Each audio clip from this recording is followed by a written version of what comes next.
Bapak Ibu hadirin yang saya hormati, dari jumlah bulan yang 12 itu Allah jelaskan minha arba'atun hurum. Ada 4 bulan yang disebut bulan yang dihormati, bulan yang disucikan, bulan yang diharamkan. 4, 3 bergandengan, 1 agak terpisah. Yang bergandengan itu Rajab, Sya'ban, Ramadan. Yang agak terpisah itu Muharram. Ini 4 bulan yang dihormati, disebut Ashhurul Hurum. Saudara-saudara, Muharram ini salah satu dari 4 bulan yang istimewa. Kenapa?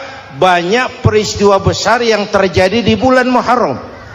Hampir semua nabi dan rasul berkaitan dengan Muharram ini. Hampir semua nabi dan rasul. Kita akan kutip beberapa saja dalam konteks kekinian. Pertama, Allah menerima taubatnya Nabi Adam pada hari ke-10 bulan Muharram. Adam itu bapak moyang kita. Dosanya 1, makan buah khuldi, dikeluarkan dari surga. Kita dosanya banyak, kepengen masuk, enggak nyambung. Hai Adam, dari tidak ada kamu saya adakan. Saya perintahkan tinggal di surga. Merasa sepi sendirian, saya ciptakan Siti Hawa supaya kamu tenang. Kamu boleh nikmati semuanya. Ini boleh, itu boleh, ini boleh, itu boleh. Makan, makanlah yang kau mau. Minum, minumlah yang kau suka. Pakai, pakailah yang kau senang.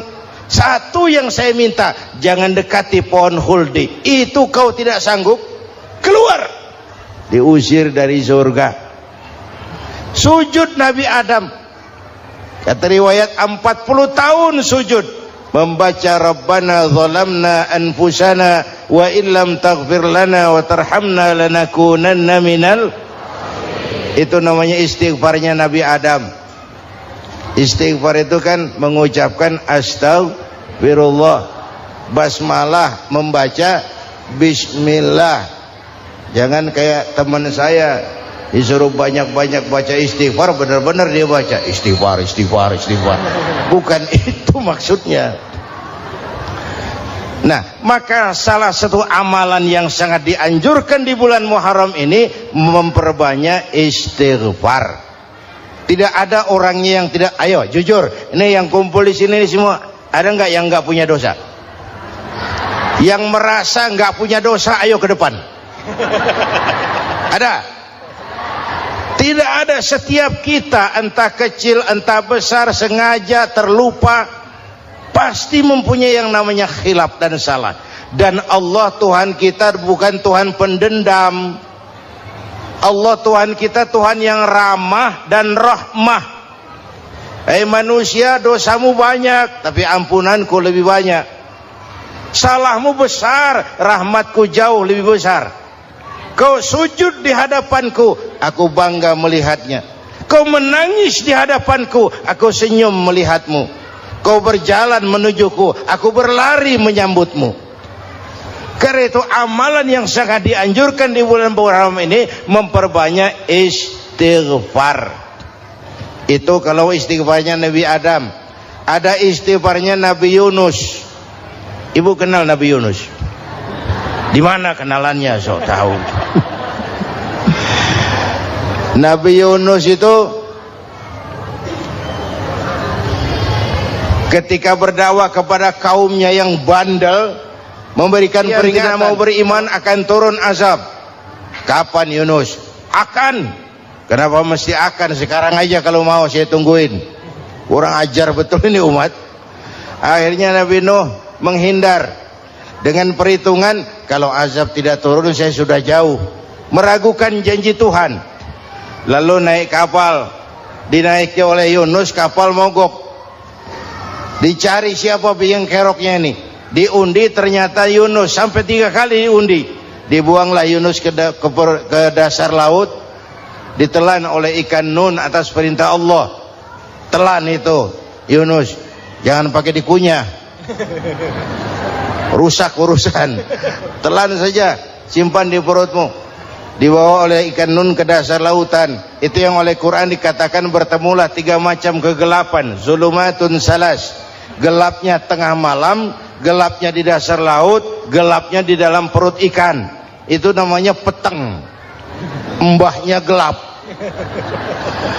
Di perut ikan itulah Nabi Nuh sadar akan kesalahannya, meragukan janji Allah. Ia sujud di dalam perut ikan itu, membaca la ilaha illa anta subhanaka inni kuntu. Itu istighfarnya Nabi Yunus. Dibacakan istighfar begitu, ikan sakit perut, Pak. Di dasar laut kemana mau cari apotik? Dia naik ke permukaan, memuntahkan isi perutnya. Nabi Yunus keluar dengan selamat. Itu pun terjadi pada hari ke-10 bulan Muharram. Istighfar intinya itu. Itu amalan utama bulan Muharram, memperbanyak istighfar. Allah selamatkan Nabi Nuh dari bahtera banjir yang luar biasa 10 Muharram. Allah selamatkan Nabi Ibrahim dari pembakaran Raja Namrus 10 Muharram. Setelah Nabi Ibrahim itu menghancurkan berhala-berhala, Abrahat pulang mau ibadah, lihat Tuhannya berantakan, marah besar. Siapa yang menghancurkan Tuhan-Tuhan kita ini? Ada yang lapor, kami lihat Ibrahim. Tangkap. Belum ada bukti, tangkap dulu yang penting, bukti belakangan. Tangkap. Wah, dikerahkanlah aparat, tangkap Nabi Ibrahim, disidang langsung oleh Abrahat, oleh Namrus maksud saya. Ibrahim, kau yang menghancurkan berhala-berhala kami ini, Tuhan-Tuhan kami. Siapa bilang? Ada yang lapor. Saya dengar enggak semua berhala itu hancur. Ada yang paling besar, angkat tangan, saya lihat ada kampak di tangannya. Barangkali yang besar itu iseng tuh, yang kecil-kecil dikampakin. Tanya aja sama dia, kamu gila? Kenapa? Masa kami disuruh nanya berhala? Gak bisa jawab. Kenapa disembah? Lebih gila mana? Tahu gak bisa jawab kenapa disembah? Kurang ajar kamu Ibrahim. Bakar, dibakar. Ketika Ibrahim dilempar ke kobaran api yang menggunung, Allah perintah api, ya naru kuni bardan wa salaman ala Ibrahim. Hai api, dinginlah sampean. Api Madura waktu itu, Pak. Hai api, dinginlah sampean, selamatkan Ibrahim. Api tunduk kepada perintah Allah. Ibrahim masuk ke kobaran api, selembar rambut pun tidak terbakar. Kenapa? Apinya tunduk kepada perintah Allah. Kenapa? Karena Ibrahim orang yang takut kepada Allah. Api tunduk kepada perintah Allah. Kalau kita baca ayat itu, masuk ke api, mateng. Sudah hadirin yang saya muliakan, oleh karena itu selamatnya Ibrahim dari pembakaran Raja Namrus itu pun pada 10 Muharram, Yaumul Asyura, hari ke-10 dari bulan Muharram. Imedia. Bapak Ibu hadirin hadirat yang saya cintai, sebagian kecil tentang Nabi Adam, Nabi Ibrahim dan Nabi Yunus, tapi saya belum menceritakan tentang Nabi Nuh tadi. Mengulang kaji, Nabi Nuh salah seorang rasul yang masuk ulul azmi 5 besar. Karena memang perjuangannya menggambarkan satu usaha yang ulet dan luar biasa. Beliau diberi umur 950 tahun, lalu berdakwah selama 900 tahun, sore, pagi, siang, malam, dapat pengikut tidak lebih 80 orang, rata-rata 10 tahun satu. Kalau saya minta berhenti aja jadi nabi, Pak. Ustadz mana masih mau buka pesantren 10 tahun buka pesantren, yang nyantri cuma 1. Pedagang mana yang masih mau dagang 10 tahun dagang, yang beli 1. Pimpinan partai mana yang masih mau kampanye 10 tahun buka partai yang nyoblos 1? Bangkrut. Umatnya bandel, kurang ajar, durjana, bajingan, tengik. Umatnya Nabi Nuh ini kalau diceramahi telinganya ditutup dengan tangannya. Nabi Nuh akhirnya rekes, Tuhan, siang malam saya berdakwah kepada umat ini, tiap kali saya sampaikan dakwahmu mereka tutup telinganya dengan tangannya, alergi dengar ceramah. Apa itu ceramah? Non profit. Saudara-saudara, jadi mau kamu gimana? No, sudah Tuhan, habiskan saja orang kafir. Nanti kalau punya anak, anaknya pun kafir moyangnya sikat habis. Biasanya kalau bapak kalong, anak kampret. Bapak nyolong, anak nyopet. Fotokopi gimana aslinya? Habiskan saja. Itu mau kamu? No. Iya. Oke. Nanti aku turunkan banjir, no. Buat kapal. Dengan apa saya harus buat kapal? No. Ya dengan kayu, kata Tuhan. Kayunya dari mana Tuhan? Ya dari pohon. No. Pohonnya belum ada Tuhan. Ya tanam dulu. No. Bikin kapal kayunya nanam pohon. Apa artinya? Perjuangan perlu kesabaran. Sukses itu ada prosesnya. Nggak bisa simsalabim abracadabra lalu kita mau sukses. Semua ada prosesnya. Walaupun kenyataannya begitu, sukses banyak bapaknya, gagal itu yatim. Kalau kita sukses banyak yang ngakuin, yang baru ketemu pakai manggil encing. Ketemu baru, tapi sukses banyak bapaknya. Gagal yatim, nggak ada yang mau ngakuin kalau kita gagal itu. Udah bikin kapal dengan kayu di tengah kampung, bikin kapal ini. Bayangkan di tengah kampung bikin kapal, orang kafir makin menjadi-jadi. Lihat no, kenapa? Makin sarap. Bikin kapal di tengah kampung mau belayar kemana? Tuh lihat, kalau orang nggak tahu tujuan, mountain setengah jalan. Proses yang dinilai bukan finalnya. Ya kayak gitu kesimpulannya. Saya enaknya sendiri. Bikin kapal, kapal mendekati selesai, ini orang kafir rame-rame datang ke kapal Nuh. Mau apa? Buang najis. Sakit perut, berangkat ke kapal Nabi Nuh. Nongkrong, dapat 2-3 tumpuk, pulang. Penuh lantai kapal dengan najis manusia. Inilah perjuangan. Bukan jalan raya lurus bertabur bunga di kanan kirinya. Banyak unak rendu, caci maki, antipat, segala macam. Nuh.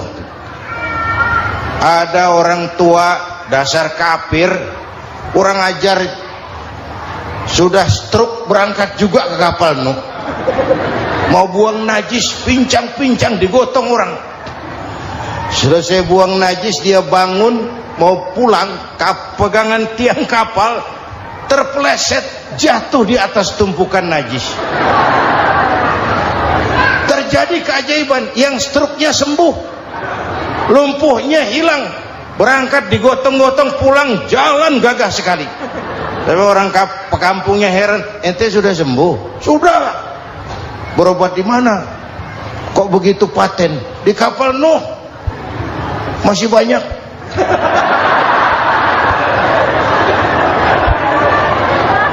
Yang berasa perlu obat bawa rantang, ambil bersih lagi geladak kapal itu. Sudah selesai Nuh? Selesai. Oke, kau orang yang beriman bersamamu, binatang serba sepasang, naik Nabi Nuh, naik orang beriman sepasang. Ini cikal bakal penyelamatan manusia, Pak. Naiklah orang beriman, sudah naik semua. Nabi Nuh kontrol, Ini contoh buat kita, kontrol. Sudah naik semua teman-teman? Sudah. Pemimpin yang baik bukan cuma terima laporan di belakang meja. Laporan itu yang mana juga bagus. Sama juga kampanye, kampanye yang mana juga merdu. Kalau aja yang dihitung. Pernah ada calon bupati kampanye janji, kalau saya berhasil kita akan banyak bangun jembatan di daerah kita. Rakyat tanya, Pak, nggak ada sungai di kampung kita, Pak. Dia bilang, sungainya kita bangun sekalian. Udah kadung janji, mana pula orang mau bangun sungai ini. Saudara-saudara, kontrol. Jangan cuma tunggu laporan di belakang meja. Semua laporan bagus. Ya Bu? Bu?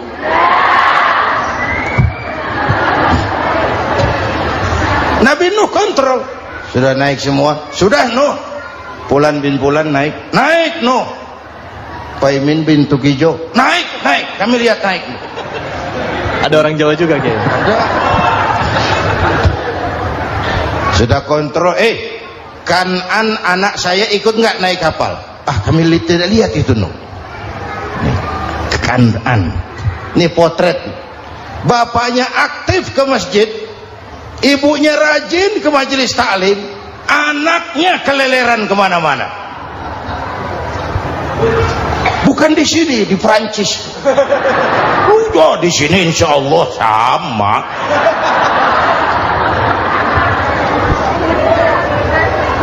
Nuh karena sayang anak, Nuh karena cinta anak, Nuh karena tanggung jawab anak, cari naik ke atas kapal.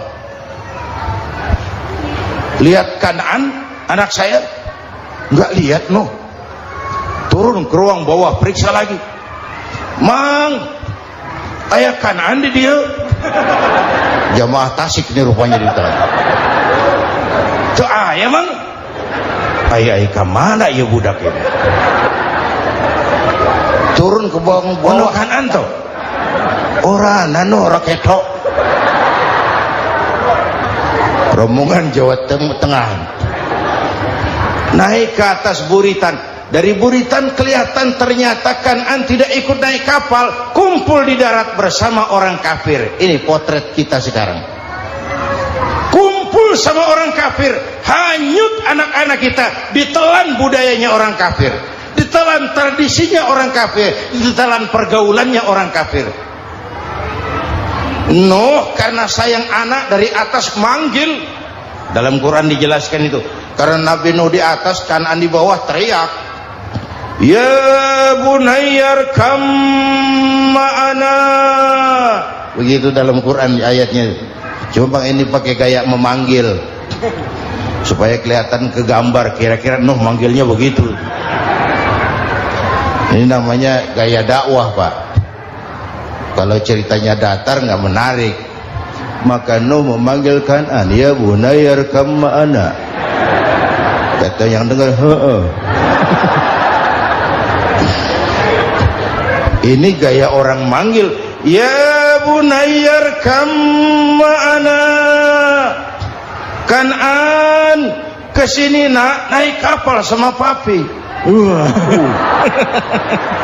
Kanaan di bawah itu kata, enggak mau papi, John di sini saja. Kata Nuh, jangan nak, Allah sedang murka, akan turun banjir. Kalau datang banjir papi, sa'awi ila jabalin ya'simuni minal ma', saya akan naik ke gunung tinggi yang bisa menyelamatkan saya dari banjir. Kanaan naik ke gunung, gunung dihantam banjir, Kanaan mati sampai sekarang. Yang kelima, Nabi Musa, kisah Muharramnya ini. Lahir dalam kondisi yang sulit karena Fir'aun mimpi akan lahir seorang anak dari keturunan Bani Israel yang akan menghancurkan kerajaannya. Kata Fir'aun, sudah lahir belum anaknya? Belum. Kalau gitu mulai malam ini laki-laki dilarang bergaul sama istrinya. Semua perempuan hamil di bawah pengawasan negara. Mulai hari ini kalau lahir anak laki-laki terutama Bani Israel, penggal. Satpol PP disiapkan. Udah ada kayaknya. Ada. Patroli. Bayangkan, Fir'aun itu bikin undang-undang seenaknya sendiri. Apalagi merasa kekuasaannya dalam ancaman. Penguasa manapun kalau merasa dalam ancaman, panik. Padahal kekuasaan itu kayak harimau. Makin lama ditaiki, makin sulit turun. Kenapa? Karena macannya makin lapar. Naik terus capek, turun dimakan harimau. Serba sulit. Saudara-saudara, kalau kita mau belajar dari Pak Harto, saya melihat kekurangan Pak Harto cuma satu, terlambat berhenti.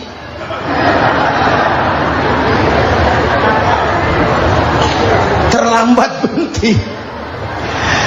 Di sekelilinginya banyak tukang jilat, tukang semir. Pak, kalau tidak ada Bapak kami bagaimana, Pak? Bapak Ibu hadirin yang saya hormati, tapi kehendak Allah terjadi. Lahirlah Musa. Bayinya dihanyutkan di sungai Nil. Bayi sudah menderita, dihanyutkan di sungai Nil. Dan akhirnya besar di lingkungan istana Fir'aun. Diriwayat oleh Ratu Aisyah, perempuan Fir'aun,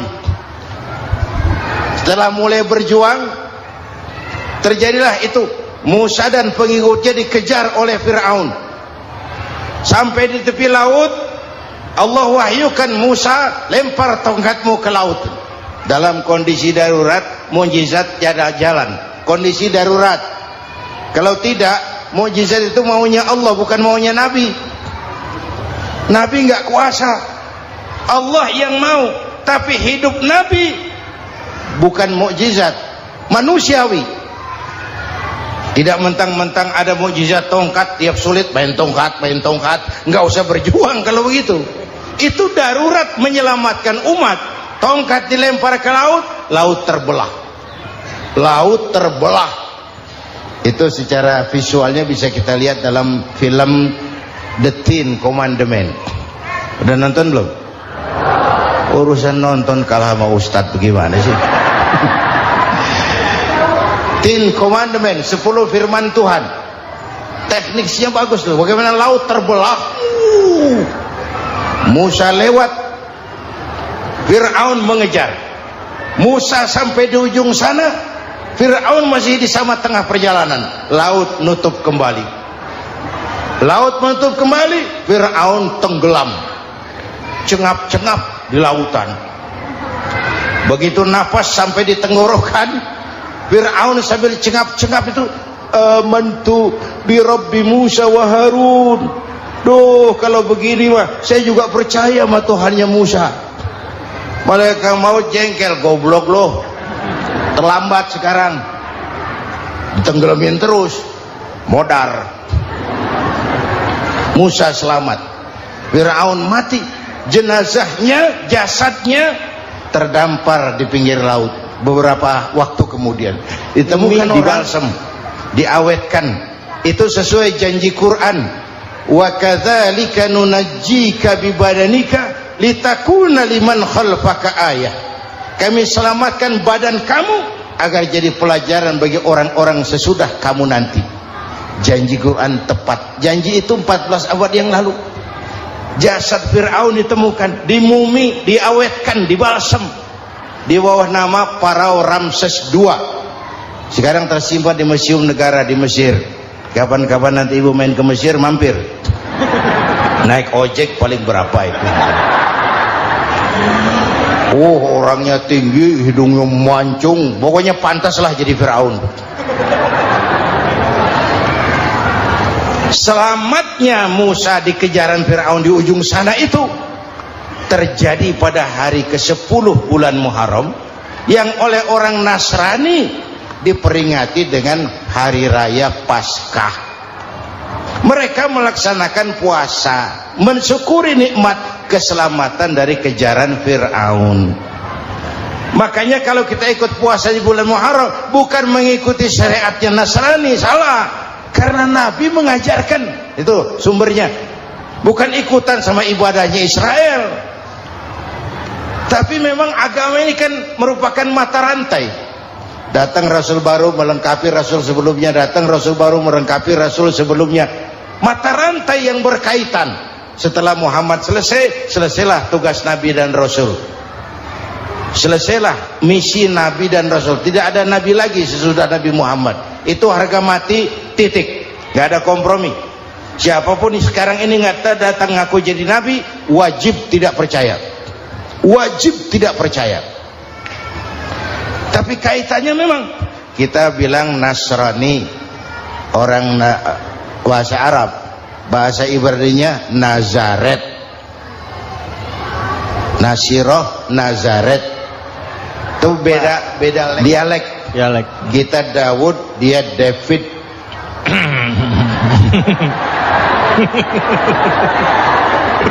Ibrani. Kita Ali, dia Alek.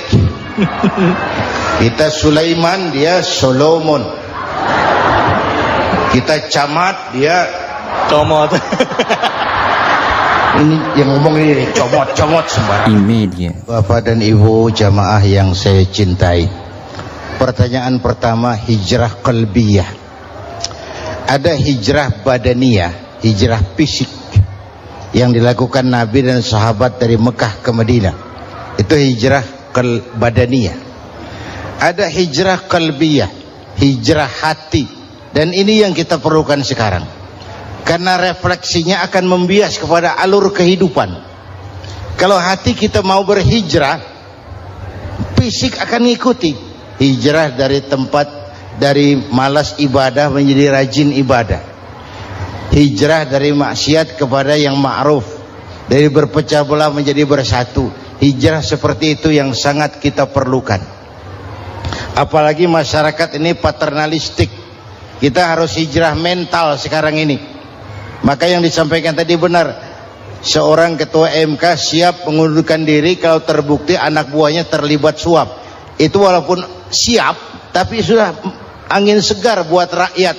Bahwa masih ada banyak insya Allah pejabat kita yang punya harga diri.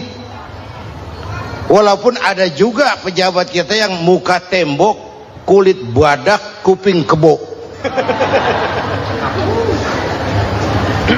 Muka tembok, kulit badak, kuping kebo. Biasanya kalau kereta api tabrakan di negara-negara maju, menteri perhubungannya mundur. Di kita petugas palang pintu dipecat. Jauh sekali menteri sama petugas palang pintu.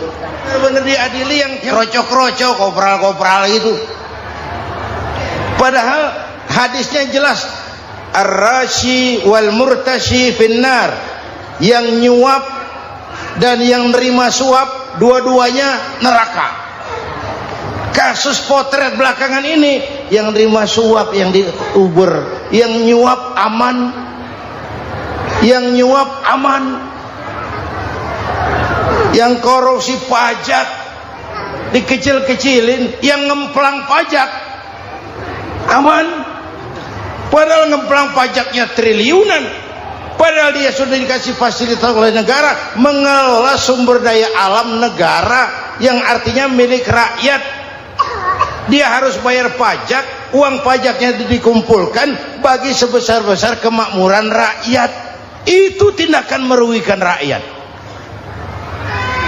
Karena itu betul, saya setuju, hijrah qalbi yang perlu kita lakukan sekarang.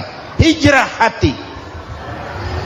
Kita ini bangsa Indonesia, seperti timnas. Timnas sekarang anak-anak muda sudah berani pakai baju PSSI. Iya. Kenapa? Menang. Coba kalau kalah terus, nanti menang. Tapi bangsa Indonesia itu memang seperti timnas. Namanya kesebelasan. 11 orang. Walaupun ada pemain bintang ya ada presiden, gubernur, menteri, itu bintang-bintang. Tapi bintang baru ada artinya kalau dibantu 10 pemain yang lain. Cristiano Ronaldo, siapa itu? Penyerang tengah Real Madrid, bintang. Lionel Messi, siapa lagi itu? Barcelona, bercelana.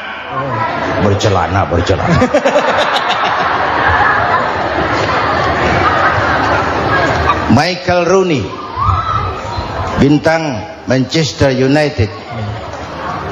Ronaldo baru bintang, Messi baru bintang kalau ada 10 pemain yang lain.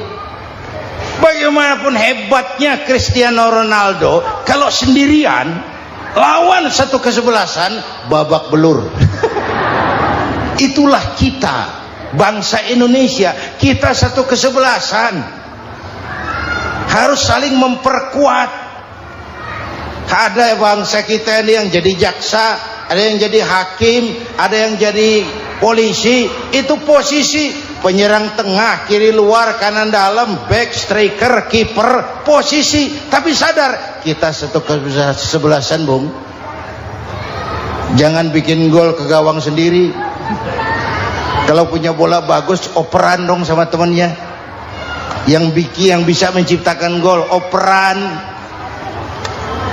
Ada yang jadi pengusaha besar, bagus boleh. Punya untung besar, operan. Kasih masjid, kasih pesantren, operan.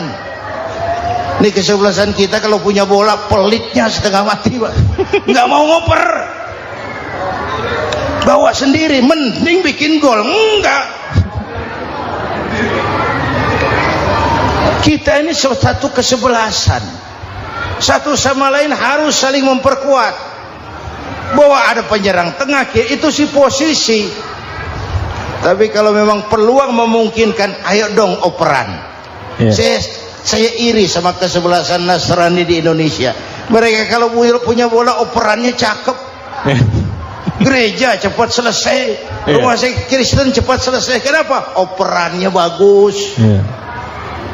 Kita ini kalau punya bola bawa sendiri, nggak mau ngoper, maka masjid nggak selesai-selesai, madrasah banyak yang bocor, rumah sakit Islam kalah bersaing. Kenapa? Operannya berat. Ayo menyadari kita ini timnas, satu kesebelasan. Jangan menjegal kawan seiring, kawan sendiri dijegal. Sudah musuh terlalu kuat, gawang sendiri dijebol. Akhirnya terbalik kita ini. Ujian terberat telah diberikan Allah kepada para anbiya, kemudian para aulia, kemudian para ulama. Summal amsal fal amsal, ke bawah dan ke bawah. Diuji setiap orang menurut kekuatannya berpegang kepada agama. Kalau karena anak Melayu bilang, kalau takut dengan ombak, jangan berumah di tepi pantai. Kalau takut diterjang ombak, jangan berumah di tepi pantai. Kata ibu tadi, mau jadi pohon tinggi harus berani ketiup angin. Makin tinggi pohonnya, makin keras anginnya. Takut angin, jangan jadi pohon tinggi, jadilah rumput. Enggak ditiup angin, tapi diinjak kebo. Apa yang enggak ada resikonya? Apa yang enggak ada resikonya? Semua nabi ada yang dihantam kekuasaan yang arogansi. Ibrahim berhadapan dengan Namrud. Musa berhadapan dengan Fir'aun. Ada yang diuji dengan berhadapan umat yang sangat kurang ajar. Ada yang diuji dengan gosip yang dahsyat. Digosipi sama Zulaikha itu. Nabi Yusuf. Nabi Yusuf.